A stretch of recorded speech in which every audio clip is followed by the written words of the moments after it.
Là, nous arrivons à l'homme comme vous et moi, c'est l'homme du milieu. And now we have the man in the middle is the man that we are. C'est le crâne du milieu, c'était un noir, c'est l'homme que nous appelons dans la littérature, si vous voulez, préhistorique, l'homme de Grimaldi. This was a black man. The skull is that of a black man, which we call in prehistoric history the Grimaldi man. On sait que c'était un homme de morphologie noire. Quand on voit sa morphologie, on voit que c'était un noir. Vous voyez bien, la forme du visage est très typique. Et nous l'avons comparé avec un crâne d'Africain d'aujourd'hui. Le crâne de gauche, c'est un crâne de Malien que nous avons dans notre collection à Dakar, à l'IFAN.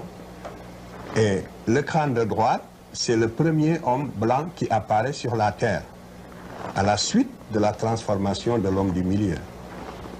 You can see in looking at the skull in the middle that the morphology of this skull is very much that of blacks.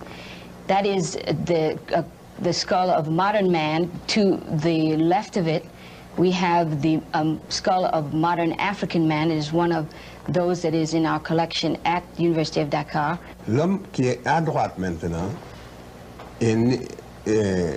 on ne le verra que l'homme qui est au milieu est entré en Europe il y a 40 000 ans. 40,000 years ago, the man in the middle left Africa and went to Europe. Il va vivre en Europe de moins 40 000 ans à moins 20 000 ans, et c'est pendant cette période d'adaptation à un climat extrêmement froid qui est très différent du climat actuel. Parce que c'est pendant la dernière glaciation que la Terre a connu et qui a duré 100 000 ans. Il va donner naissance, donc par mutation et adaptation, au troisième crâne de droite qui est l'homme de Cro-Magnon. The skull at the extreme right of the screen is that of Cro-Magnon man. It was between 40 and 20,000 years ago that the man in the middle left Africa to go into Europe at a time during what is called the final or the last glaciation.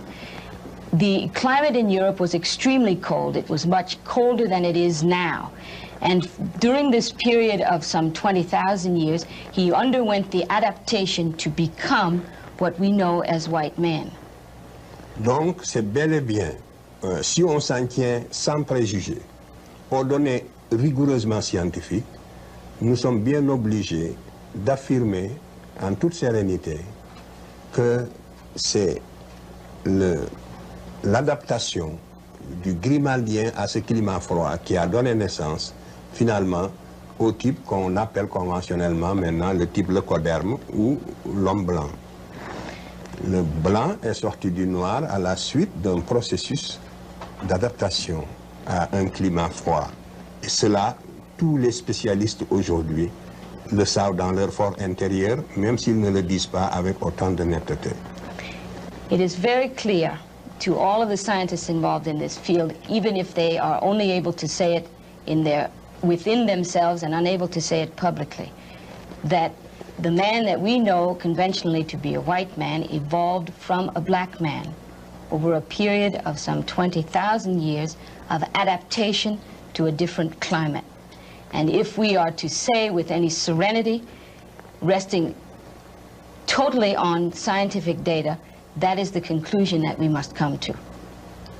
Donc, nous voyons bien que l'humanité, en sortant de l'Afrique et en s'adaptant aux différents climats de la Terre, a donné naissance aux différentes races. Voilà comment les races sont nées. Donc la race est une notion géographique. Si le premier homme que vous voyez au milieu n'était jamais sorti de l'Afrique, il n'y aurait pas eu de différenciation raciale. L'humanité serait homogène et noire. If the man that we see in the middle there had never left Africa to people other parts of the world, and if those people in other parts of the world in different climates had not, through the process of adaptation, become what they are in various regions of the world, all men would be homogeneous, and all men would be black.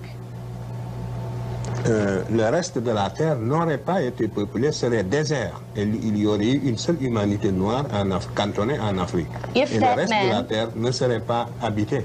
If that man had not left Africa, the rest of the world would have remained a desert, would never have been peopled.